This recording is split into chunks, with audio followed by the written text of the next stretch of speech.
Hello everyone, welcome back to our channel Sujatha vlogs and holes.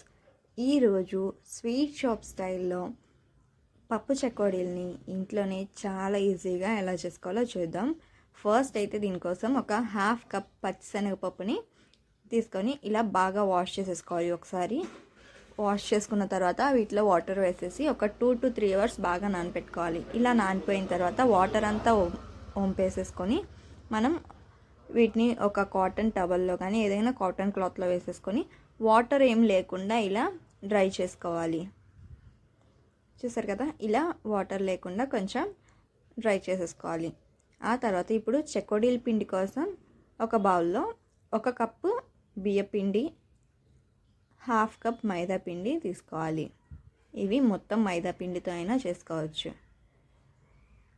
మైదా పిండి healthy కాదు కాబట్టి బియ్య పిండి యూజ్ చేస్తున్నాను.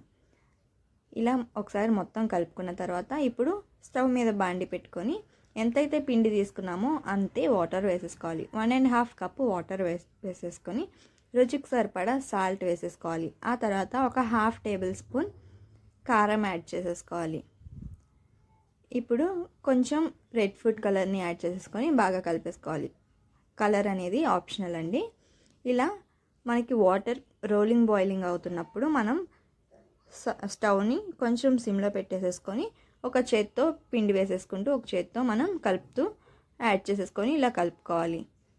చూసారు కదా, ఇలా పిండి కొంచెం కలిపిన తర్వాత మనకి చేత్తో అంటుకోగలిగినంత వరకు చల్లార్చుకొని తర్వాత ఒక 2 టేబుల్ స్పూన్స్ ఆయిల్ యాడ్ చేసుకొని ఒకసారి బాగా కలిపేసుకోవాలి. ఇలా బాగా పిండి ముద్దలాగా అయ్యేంత వరకు కలుపుకోవాలి. ఇప్పుడు కొంచెం కొంచెం తీసుకుంటూ మనం ఇలా రోల్ చేసుకొని ఈ మాత్రం మందంతో రోల్ చేసేసుకొని ఎక్స్ట్రాస్ కట్ చేసుకొని శనగపప్పుతో ఇలా రోల్ చేసేసుకోవడమే. ఇంకా ఎక్కడైనా ఎక్స్ట్రా శనగపప్పు కావాలనుకుంటే మనం ఇలా పెట్టేసుకోవడమే. ఒక ఫింగర్ పెట్టి మనం రోల్ చేస్తే ఇలా రౌండ్గా వచ్చేస్తాయి.